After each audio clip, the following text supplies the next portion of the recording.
नमस्कार दोस्तों, आपका मेरी YouTube चैनल में स्वागत है। आज मैं आपको एक घमंडी बहन और एक गरीब भाई की कहानी सुनाने जा रही हूँ। अगर आपको ये कहानी पसंद आए तो कमेंट बॉक्स में ओम नमः शिवाय जरूर लिखिए। अब सुनिए ये कहानी। किसी गांव में एक गरीब किसान रहता था। उसका एक बेटा और एक बेटी थी। बेटी बड़ी थी और बेटा छोटा था। वह और उसकी पत्नी अपने दोनों बेटों की शादी करके इस संसार से चल बसे। बेटी की शादी बहुत अमीर घर में हुई थी। उसके पास बहुत धन था, नौकर चाकर थे, धन की कोई कमी नहीं थी। बेटा बेचारा बहुत गरीब था।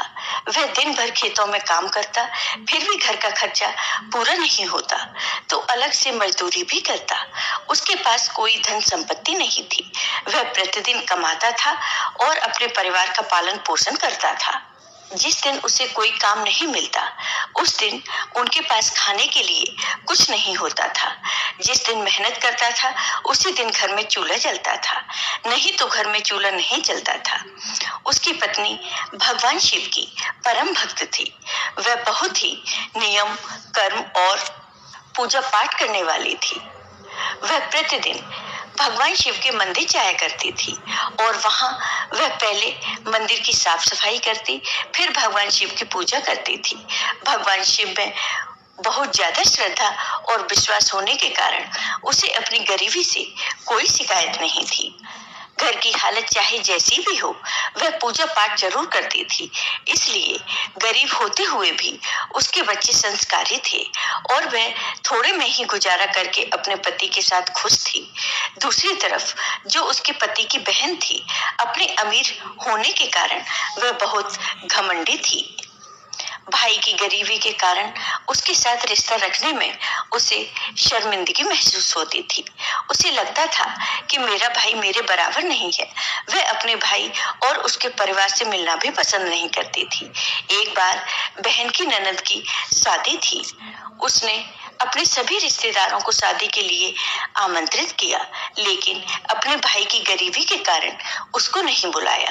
भाई को जब इस शादी के बारे में किसी और से पता चला तो उसे अच्छा नहीं लगा, परंतु उसने अपनी पत्नी से झूठ बोल दिया कि मेरी बहन की ननद की शादी है, मुझे उसमें जाना है। तब उसकी पत्नी ने कहा, तुम्हारी बहन ने बुलावा तो भेजा नहीं है और न कोई आमंत्रण आया है कि हमें निमंत्रित किया गया हो। तो इस पर उसके पति ने कहा, नहीं नहीं, मेरी बहन ने मुझे निमंत्रण भेजा है, इसलिए मुझे वहां जाना चाहिए। इस तरह अपनी पत्नी से झूठ बोलकर अपनी क्षमता अनुसार उससे जो भी संभव हो सका वह कपड़े और उपहार लेकर अपनी बहन के ससुराल के लिए चल पड़ा। जब वह अपनी बहन के ससुराल पहुंचा तो उस पर किसी की नजर नहीं गई, परंतु जो उसकी अमीर और घमंडी बहन थी उसने उसे खिड़की से देख लिया कि उसका भाई आया है, लेकिन वह उसे देखकर पीछे हट गई और सोचने लगी कि मैंने तो भाई को शादी में बुलाया ही नहीं, फिर भी आ गया है। उसे भाई को अपने घर देखकर अच्छा नहीं लगा। तभी उसकी देवरानी ने उसके भाई को देख लिया और वह दौड़ी दौड़ी अपनी जेठानी के पास गई और उसे कहने लगी, दीदी तुम्हारा भाई आया है। तब वह अपनी देवरानी से कहने लगी कि द्वार पर मेरे जेठ ससुर बैठे हैं, इसलिए मैं नहीं जा सकती, मुझे उनसे शर्म लगती है। तुम मुझे यह बताओ कि मेरे भाई का भेष कैसा है और वह क्या लेकर आया है। तब उसकी देवरानी कहने लगी, दीदी तुम्हारे भाई ने तो बहुत ही मैले कपड़े पहने हुए हैं जो जगह जगह से घिसे हुए हैं। उनके हाथ में एक थैला भी है जिसमें उन्होंने कुछ रखा हुआ है। यह सुनकर उसकी बहन ने कहा कि तुम जाओ और मेरे भाई को पीछे के दरवाजे से घर के अंदर भेज दो। अब उसकी देवरानी गई और उसके भाई को पीछे के दरवाजे से अंदर भेज दिया। भाई आते हुए रास्ते भर यह सोचता रहा कि वह बहुत दिनों के बाद बहन से मिलने आया था तो बहन मुझसे मिलकर बहुत खुश होगी, लेकिन पैसे के घमंड में अंधी बहन ने भाई की भावनाओं को नहीं समझा। भाई के अंदर आने पर उसने भाई को पानी तक नहीं पूछा और ना ही बैठने को कहा। उससे यह भी नहीं पूछा कि उसका कैसा हाल है, परिवार में सब कैसे हैं, भाभी और भतीजे कैसे हैं। इससे उल्टा वह उसे कहने लगी कि तुम्हें यहाँ पर किसने बुलाया है और यहाँ क्यों आए हो। वह भाई को ताने मारने लगी और कहने लगी कि तुम इस फटीचर हाल में मेरे यहाँ आए हो, यहाँ आकर तुमने मेरी सारी इज्जत खराब कर दी। तब भाई कहने लगा, बहन मेरा तुमसे मिलने को बड़ा मन था, लेकिन मुझे नहीं पता था कि तुम मुझे देखकर खुश नहीं होगी। बहन कहती है, ठीक है, अब तुम आ ही गए हो तो मेरे साथ आओ। यह कहकर वह अपने भाई को एक कमरे में ले जाती है और उस कमरे में उसे बंद कर देती है और कहती है कि जब तक मैं ना कहूं तुम इस कमरे से बाहर नहीं निकलना।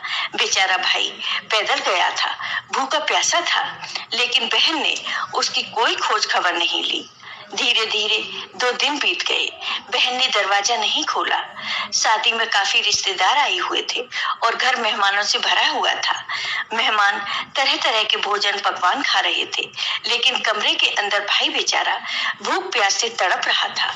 जब उससे रहा नहीं गया तो उसने दरवाजे को बजाना शुरू कर दिया। दरवाजा थपथपाने की आवाज सुनकर उसकी बहन के भांजे की बहू ने दरवाजा खोल दिया और वह बिना अपनी बहन से मिले और बिना किसी को कुछ बताए चुपचाप पीछे के रास्ते से बाहर निकल गया। वह समझ चुका था कि उसकी बहन उससे मिलना नहीं चाहती और ना ही वह उसके साथ भाई बहन का रिश्ता निभाना चाहती है। उसे तो अपने पैसे का बहुत घमंड है, इसलिए वह गरीब भाई की इज्जत नहीं करना चाहती। भाई बेचारा 2 दिन से भूखा प्यासा था। उसी हालत में वह वहां से निकलकर अपने घर की ओर चल दिया, लेकिन भूखा प्यासा होने के कारण रास्ते में जाते हुए उसके पैर लड़खड़ाने लगे। चलते चलते वह बीच बीच में बैठ जाता और फिर चल पड़ता। ऐसा करते करते वह आधे रास्ते आ गया और भूख प्यास के चलते अब वह बिल्कुल अधमरासा हो गया था। अंत में जब उससे सहन नहीं हुआ तो वह बेहोश होकर गिर पड़ा। अपने भक्तों का हमेशा ध्यान रखने वाले भगवान शिव और माँ पार्वती यह सारा दृश्य देख रही थी। माँ पार्वती ने कहा कि यह तो बेहोश हो गया है। तब माँ पार्वती ने भगवान शिव से कहा कि इसकी पत्नी हमारी भक्त है, हमारी पूजा अर्चना करती है, हमारी पूजा के बिना भोजन भी नहीं करती। यह भूखा प्यासा है, भोजन पानी के बिना तो यह मर जाएगा। हमें इसकी मदद करनी पड़ेगी। अगर हम इसकी मदद नहीं करेंगे तो कौन करेगा। भगवान शिव ने कहा, देवी आप चिंता मत कीजिए, हम उसके पास जाते हैं। भगवान शिव ने साधु का रूप धारण कर लिया और माता पार्वती ने एक बूढ़ी औरत का रूप धारण कर लिया। इसके बाद वे दोनों वहां प्रकट हो गए। माता पार्वती ने उसका सिर अपनी गोद में ले लिया और बोली, बेटा आंखें खोलो। भगवान शिव और माँ पार्वती की कृपा से उसकी बेहोशी एकदम खत्म हो गई और उसने आंखें खोल दी। जब उसकी आंखें खुली तो उसने एक बूढ़ी माँ को अपने पास देखा तो वह उस बूढ़ी माँ से कहने लगा कि आप कौन हैं। वह बूढ़ी माँ कहने लगी कि मैं इसी जंगल में रहती हूँ। जब मैंने तुम्हें गिरते हुए देखा तो मैं तुम्हारे पास चली आई और उससे बोली कि बताओ तुम्हें क्या परेशानी है। बूढ़ी माँ के इतना कहते ही वह बेचारा फूट फूट कर रोने लगा। माता पार्वती ने उससे पूछा, बेटा क्या हुआ, तुम रो क्यों रहे हो। तब वह माता से कहने लगा, मैं अपनी बहन से बहुत प्यार करता हूँ। मेरी बहन की ननद की शादी थी, उसने मुझे शादी में नहीं बुलाया, लेकिन मैंने भाई होने के नाते जरूरी समझा। मैंने जैसे तैसे किसी से पैसे उधार लेकर जो भी मुझसे संभव हो सका वह लेकर मैं अपनी बहन के घर गया, लेकिन मेरी बहन ने मेरे साथ कैसा व्यवहार किया मैं किसी को बता भी नहीं सकता। इसके बाद उसने सारी आप बीती उस बूढ़ी माँ को सुना दी। वह रोने लगा और कहने लगा कि मैं घर जाऊंगा तो मेरे बीवी बच्चे पूछेंगे कि आप शादी में गए थे, वहां से क्या लेकर आए हो, तो मैं अपने बच्चों को क्या जवाब दूंगा। वह सोच सोचकर मेरी जान निकली जा रही है। यह सुनकर बूढ़ी माँ ने कहा, बेटा चिंता मत करो, थोड़ी दूर हमारे साथ चलो, वहां पर मेरा बगीचा है। बगीचे में तरबूज और ककड़ी लगे हुए हैं। तुम तरबूज और ककड़ी तोड़ लो और अपने थैले में भरकर अपने घर ले जाओ। तब वह बोला, माँ यह ठीक रहेगा। उस बूढ़ी औरत की बात मानकर उसने अपने थैले में तरबूज और ककड़ी तोड़कर रख लिए और घर की तरफ चल पड़ा। वह अपने घर पहुंचता है तो उसके बीवी बच्चे भागकर आते हैं। उसके बच्चे सोचते हैं कि जरूर पिताजी कोई अच्छी चीज लेकर आए हैं। उसका थैला भरा हुआ दिखाई दे रहा था। बुआ तो बहुत पैसे वाली है, इसलिए बुआ ने हमारे लिए जरूर कुछ अच्छे उपहार भेजे होंगे। वह वहां से बाहर चला जाता है। उसकी बीवी थैले को खोलती है तो देखती है कि उसमें एक तरबूज और ककड़ी रखे हैं जो बिल्कुल सोने की तरह दिखाई दे रहे हैं। यह देखकर वह बहुत आश्चर्य में पड़ जाती है कि ननद ने तो बहुत ज्यादा दे दिया। उससे अपने भाई का दुख और गरीबी देखा नहीं गया होगा, इसलिए ननद ने इतना ज्यादा दे दिया है। बहू जब तरबूज काटने लगी तो उसमें क्या देखती है कि तरबूज में बीजों की जगह हीरे मोती चमक रहे हैं। जब उसका पति घर आया तब वह उससे कहने लगी कि यह दीदी ने क्या दे दिया है। उसका पति यह सोचकर सक पका गया कि अब उसकी पत्नी कहेगी कि शादी में तो लड्डू पेड़ा बर्फी जैसी चीजें मिलती हैं और तुम यह हीरे और तरबूज लेकर आई हो। वह कहने लगा कि ऐसा क्या भेज दिया है, मैंने तो देखा नहीं है। तब वह बोली कि जरूर दीदी को तुम पर दया आ गई होगी। देखो उन्होंने हमारे लिए कितना धन भेजा है। इतना धन भेजने की क्या जरूरत थी। जरूर उनसे अपने भतीजे और भाई का दुख नहीं देखा गया होगा। हमारी ननद कितनी अच्छी है, उन्होंने हमारी गरीबी दूर कर दी। इस तरीके से वह बहुत पैसे वाले बन गए। अब काफी दिन हो गए थे। उस गरीब भाई ने यह राज अपनी पत्नी को नहीं बताया। भाई ने अपनी पत्नी को नहीं बताया तो पत्नी के मन में तो यही था कि हम ननद की वजह से ही पैसे वाले हुए हैं। उधर उसकी ननद तो अमीरी के घमंड में चूर थी। उसने कभी यह जानने की कोशिश भी नहीं की कि मेरा भाई मुझसे बिना मिले भूखा प्यासा यहाँ से गया है। वह कैसी हालत में होगा, उससे तो उसे कोई लेना देना नहीं था। उधर भाई की पत्नी उस पर जोर देकर कहने लगी कि जब हमारी दीदी ने हमारे लिए इतना किया है तो तुम्हारी बहन जब तुम्हें इतना चाहती है तो तुम जाओ और उसे कुछ दिन के लिए यहाँ लेकर आ जाओ। वह भी कुछ दिन अपने मायके घूम जाएगी।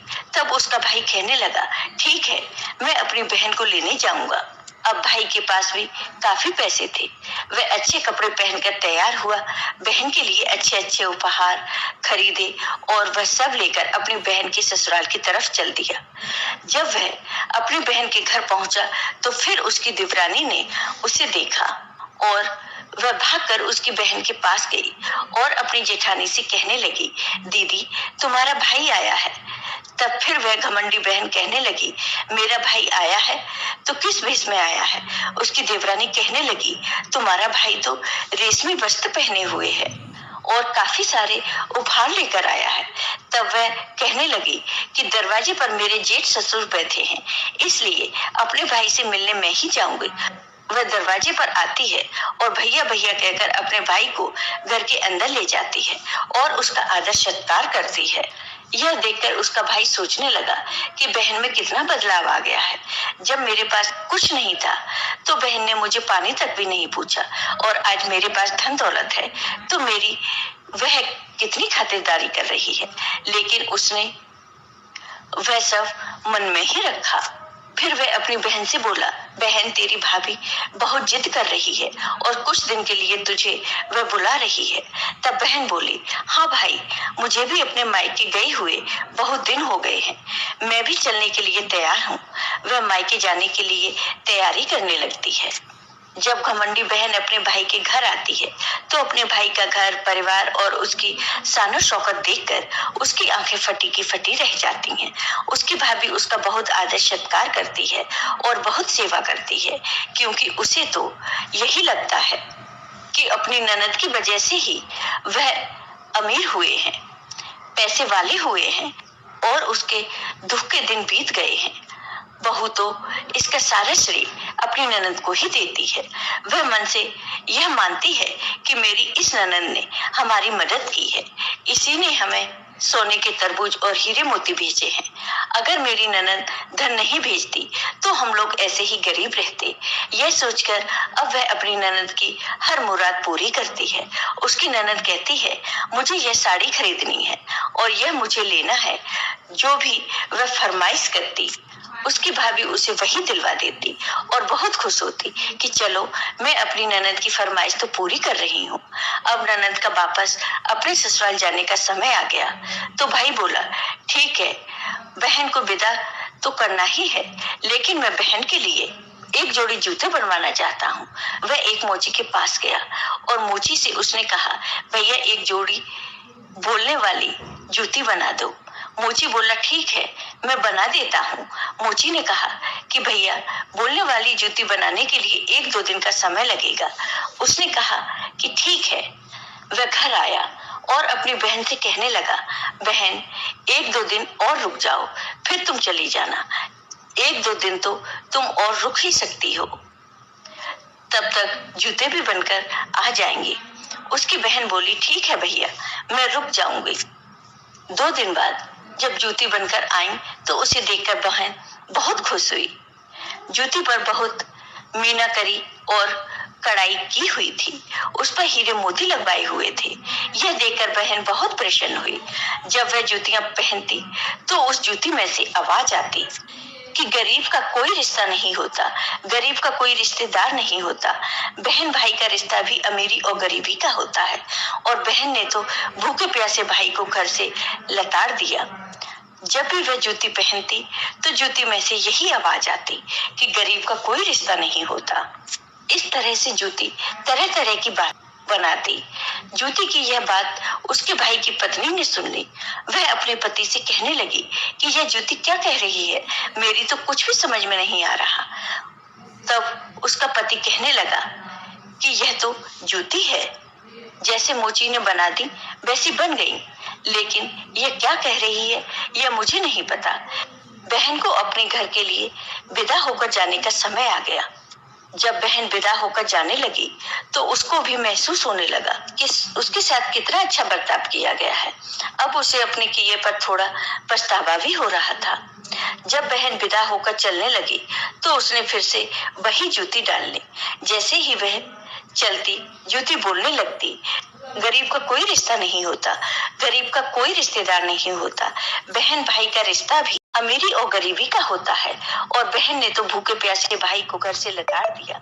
अमीर बहन और गरीब भाई का कोई रिश्ता नहीं होता, कोई रिश्तेदार नहीं होता। अब बहन के दिल में भी पछतावा होने लगा कि मैंने अपने भाई के साथ कैसा बर्ताव किया, और इतना कुछ होने के बाद भी वह लोग मेरे साथ इतना अच्छा बर्ताव कर रहे हैं। अब उसके दिल में इस बात को लेकर बहुत पछतावा था और वह अपने ससुराल आ गई। उसकी भाभी अपने पति से पूछने लगी कि जरूर कोई बात है जो तुम मुझसे छुपा रहे हो। तब उसका पति बोला कि मैं तुमसे कोई बात नहीं छुपा रहा।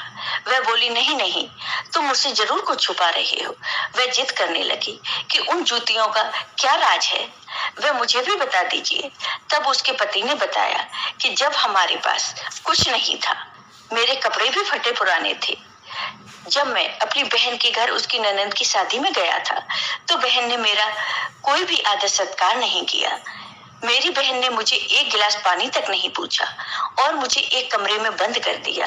मैं 2 दिन तक भूखा प्यासा कमरे में बंद रहा। इसके बाद मेरी बहन की भांजी की बहू ने कमरा खोला। मैं वहां से निकलकर भाग गया। वहां से निकलने के बाद मेरे मन में बार बार यही बात आ रही थी कि गरीब अमीर का कोई रिश्ता नहीं होता, चाहे वह बहन और भाई का ही क्यों ना हो। वहां से निकलकर जब मैं चलता हुआ जंगल में पहुंचा, वहां बेहोश होकर गिर पड़ा।